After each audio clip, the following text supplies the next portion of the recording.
Welcome to the Early Years Spark podcast. I'm Tati Bueno and I am Konstantina Mustaka.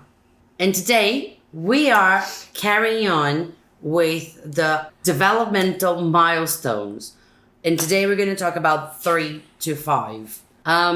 It's Konstantina's area of expertise. So I'm going to be playing the role of the interviewer today, mainly. I'm going to do all the talking. Excuse my blocked nose from hay fever. So yeah, let's do this. It is spring in London, so... It is. And it's killing me, I have to say, but all good. Here we go. Yeah, here we go. So, Konstantina, what are the main milestones that, 1, we need to look for, and 2, we need to support and prepare the children to achieve between 3 and 4 years old? Yes. So if we look at it like from the areas of development and say we start with PSCD, for example, we can say that children at this age can express a little bit more their emotions. They are a little bit more confident in developing some real friendships, some closer friendships.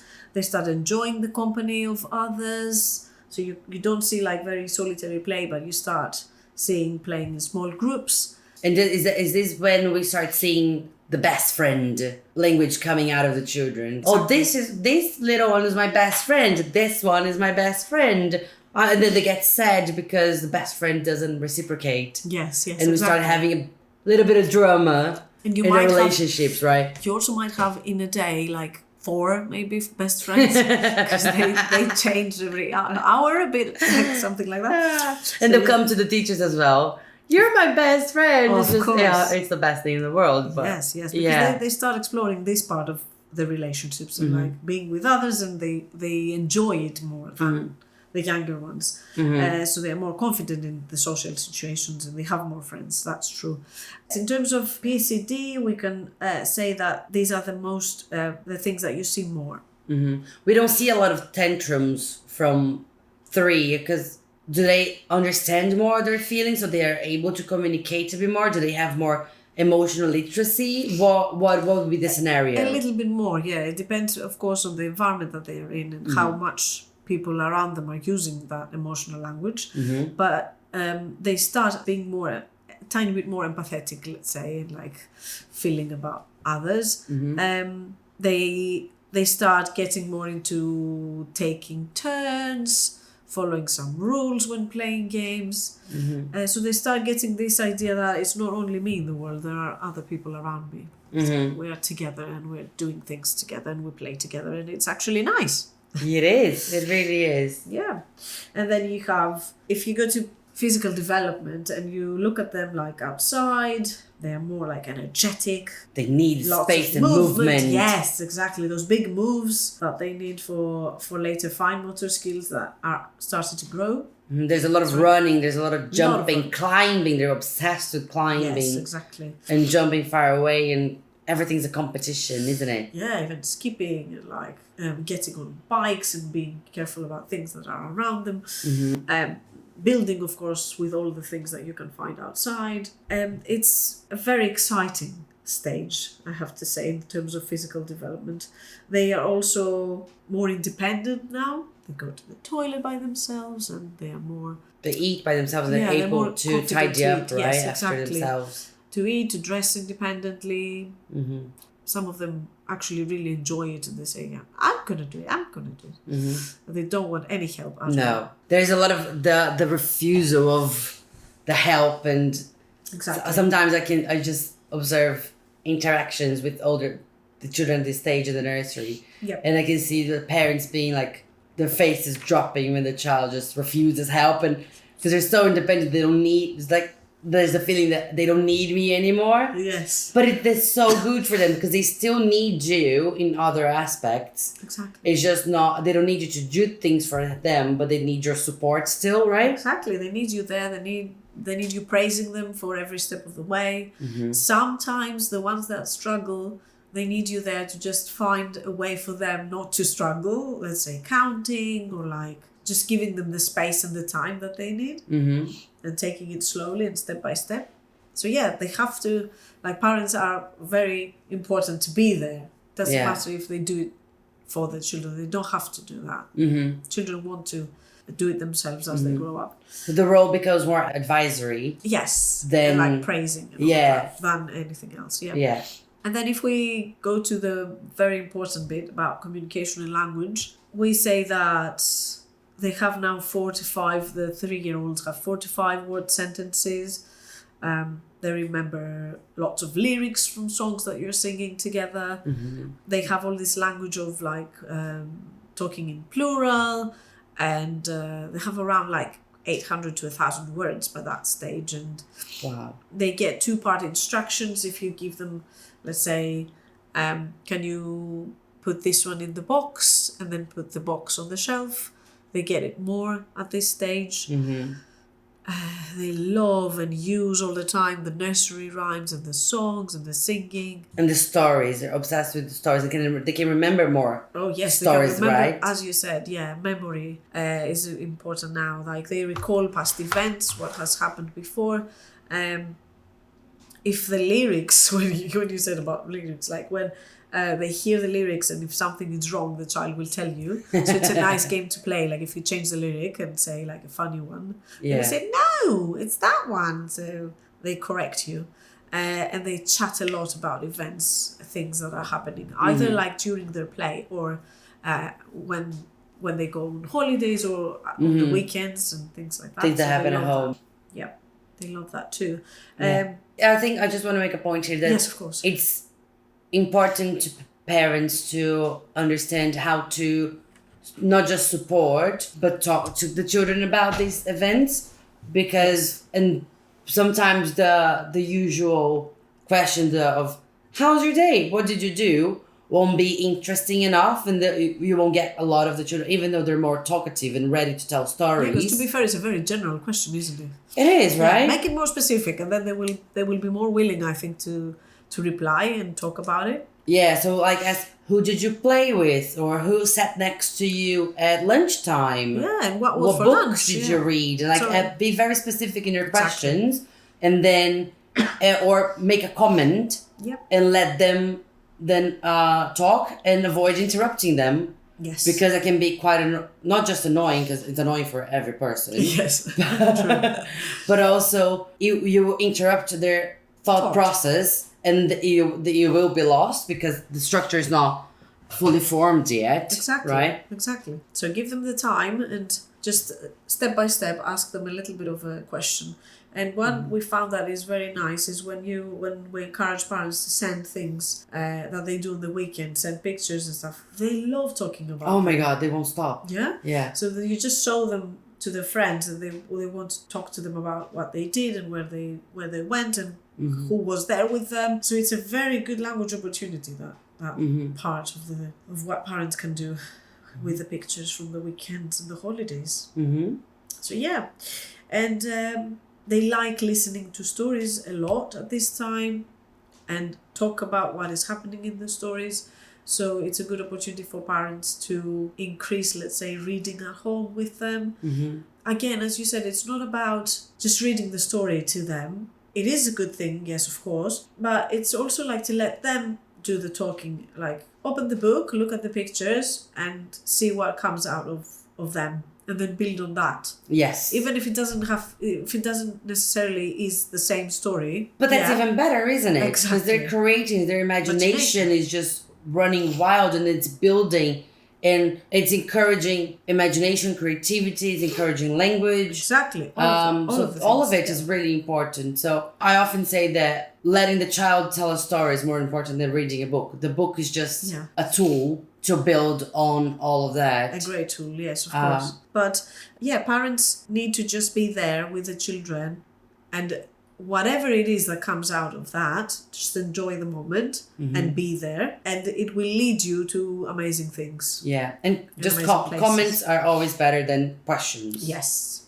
Comment on what you see and wait to hear what your child will comment, because they will jump in and tell you what they're seeing and what they're thinking as well. Yes, exactly. And that is also the fact when you have practitioners in a setting. It's better when they comment on what the children are doing than questioning all the time, and then the child gets annoyed even and goes and plays with something else because he just can't bother listen to your voice anymore. I've seen it so many times. Yes, It's of incredible. Because honestly, nobody likes to be interrogated.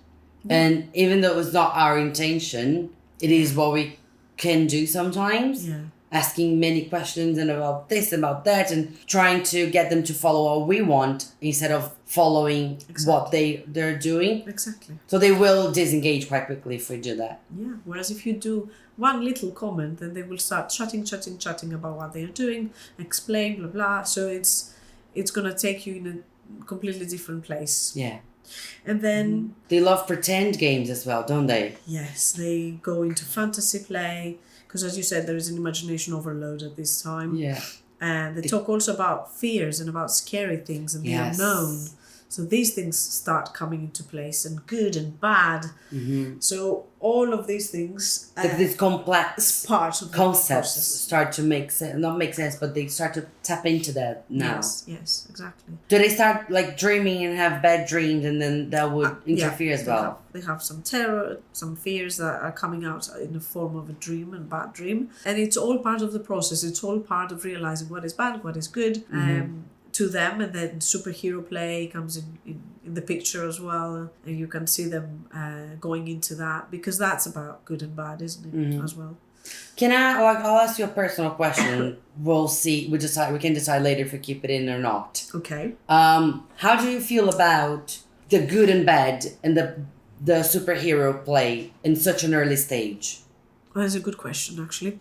Superhero play is part of the story because superheroes are part of our reality nowadays. I mean, in terms of we see them on TV, we see them in the movies, we see them sometimes in books. It's just for us to explain and try to let them figure out what is that superheroes do that is good, and what is that the baddies actually in the superhero play do.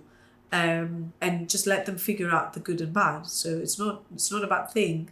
It's part of the process of figuring out that there is good and bad in this world. Mm-hmm. I think we should come back to this on another episode, because I have many questions about this. And I know the person who can talk a lot about that. So cool. Let's do that. Carol, from the good and the bad, but the children can also understand they're a whole person. They have a body, they have a mind, they have feelings. And they recognize and are able to express a wider range of feelings and emotions, and to talk about it. So I think it's what we were saying, like their fears, what they're scared of, but also what is kind, what is unkind. Yes, and it's that's the stage where we need to build the empathy. Yeah. Because if we don't build when they're at 3 years old, or between 2 and 4, start building. Yeah. Yes, when they're 10, if they don't have empathy, it's going to be very difficult to then start building. When they're 18, they're just not going to have any. Yeah. Pretty much, right? Because it's something that it's hard to develop, and it needs to start really early. Yeah. It's just to figure out exactly. And how you can do this is just to be a good role model for them, and like model the behavior, and that will make them figure out, oh, this is the good thing, this is what we do. So when you see something happening but like a child struggling with something, you are there to give that language to them to realize, oh, this is how it works, this is what it is. I'm feeling sad because of this and this and this. And let them then figure out how they can, or give them the choices of how to resolve this issue, how to make sense. And I think it's very important as well to let them feel the negative feelings, because we live in a society where being negative is very frowned upon. You have to be positive and you have to be happy all the time. And we see parents trying to keep their children happy all the time.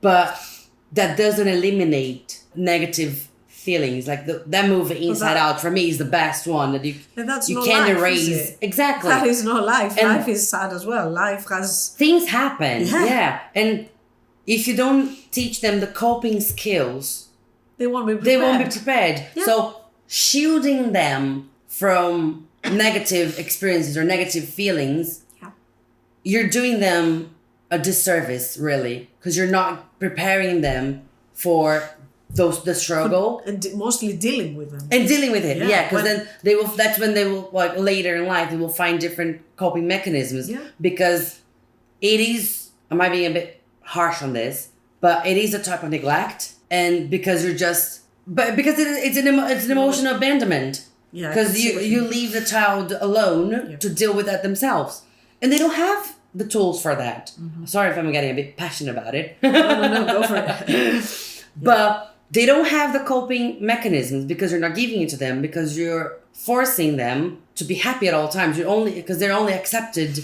and praised and seen when they're happy, and whatever they're not, they're left on the side to deal with that feeling by themselves. So they will find their own coping mechanisms, and that's what we're going to see later in life.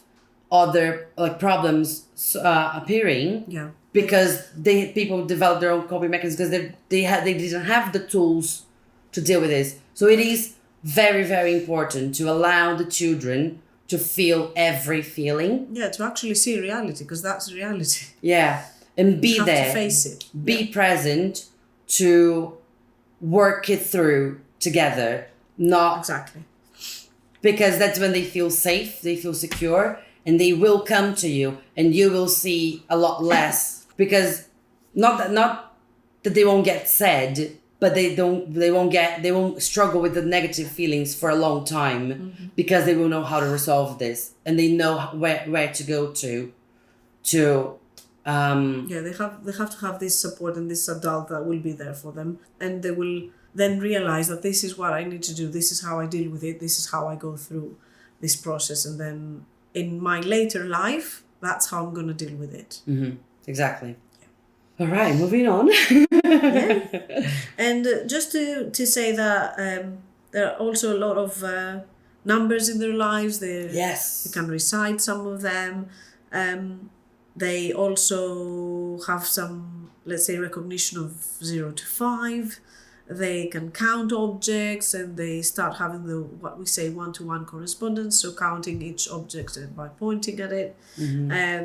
They start making puzzles or sorting objects by one characteristics, let's say. They'll identify patterns and shapes a lot better. Yes, right exactly, now, right? Exactly. Mm-hmm. This is the time. So whatever, it doesn't have to be like numerals, and it's more like about counting figures and like showing them things outside and the numbers outside, mm-hmm. and counting things when you're together in the park or wherever you are with them. Mm-hmm.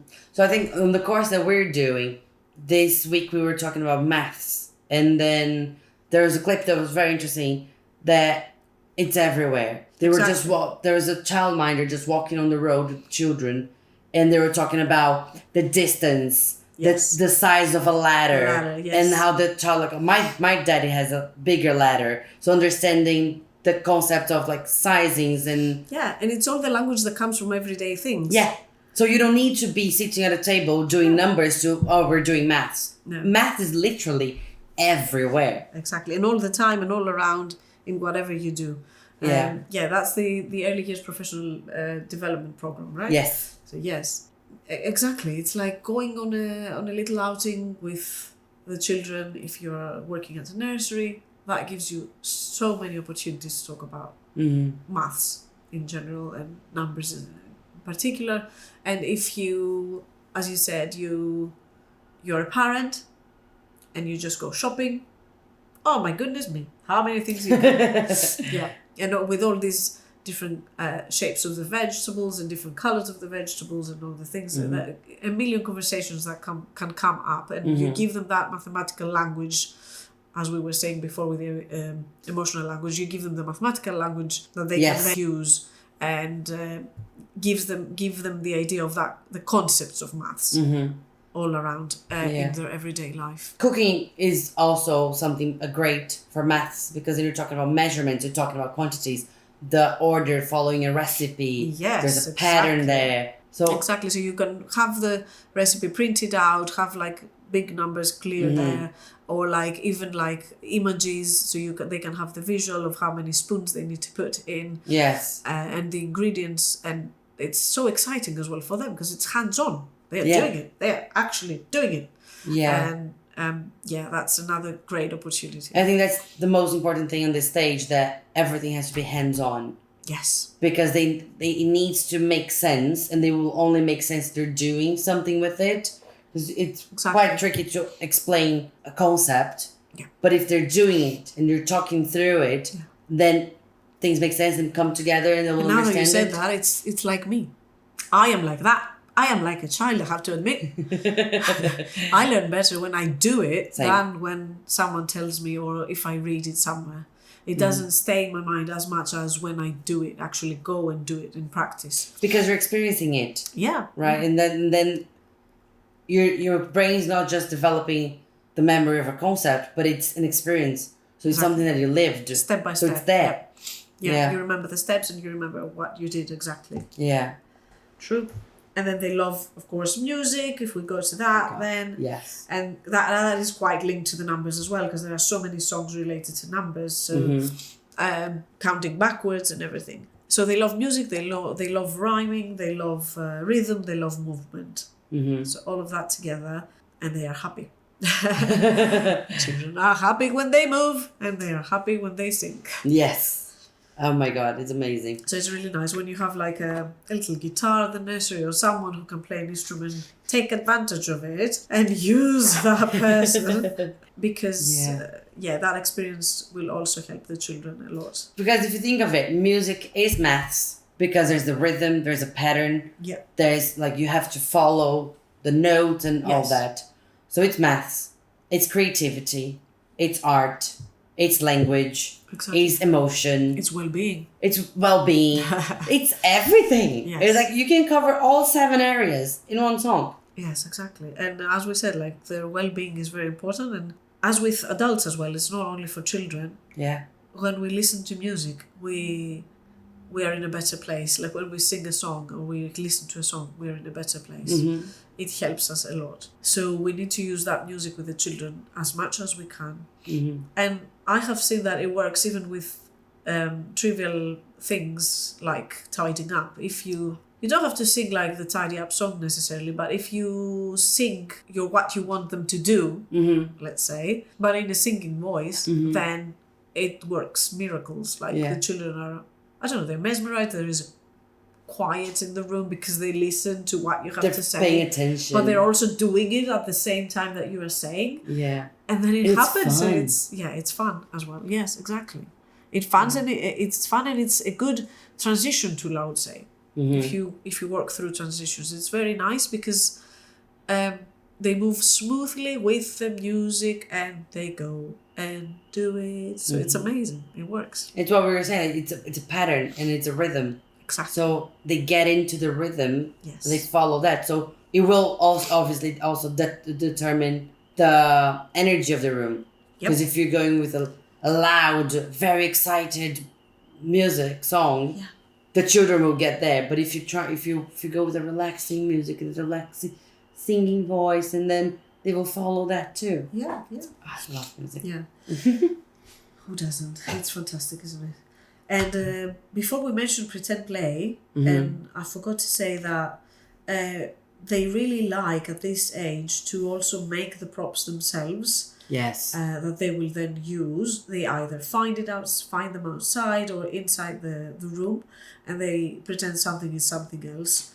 They use things for phones, they use things for laptops, or they use things for anything really, for right? Anything. Yes, exactly. Even paper, and they make it into a bag and they hold it. So lots and lots of things that you can do there. And they also develop different scenarios in the role play.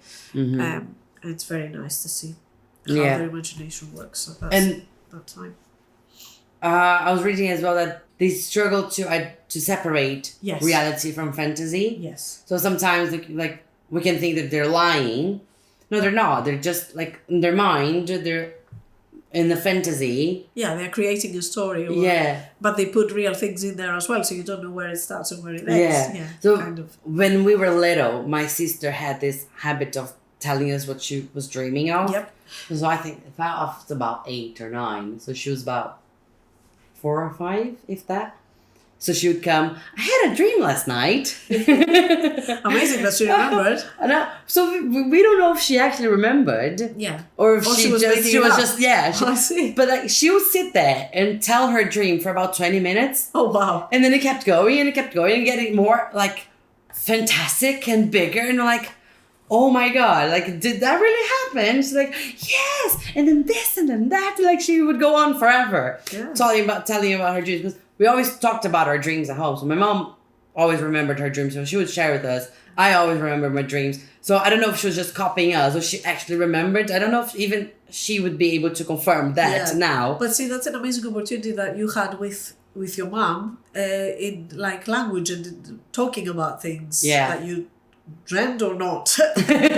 But you were communicating and you were using that time to share something together. Yeah. So it was a valuable time for you, whatever that was. Yeah, it was. It was really fantasy great. Or real, whatever. Yeah, amazing. At this stage, you don't see as many jumps in the development as you see between 0 and 2. It's just you see the build up of what they're already capable of. Yes. It's not just like one day they don't talk, and then 2 months later they're saying three word sentences. Yeah, that's sense. Right. So you see like things developing. Yes. But not like starting from out of nowhere. Yeah. So like body training that usually between 2 and 3 for some children it can be a bit later. Yeah. But like these big milestones that we see more before 3 and then after 3 they just build on. Exactly. Great. I think we covered pretty much everything, yeah. And if you guys have any questions, please let us know and we'll be happy to answer them. If there's any developmental milestone that you notice or you know of and you want us to talk more about, please just drop us a comment and we'll be happy to get into the next episode. Fantastic. Amazing. Thank you so much for joining us. We'll be here talking more early years. Konstantina hopefully will be better with her hay fever. Yeah, sorry about that, guys. So, till the next one. Bye-bye.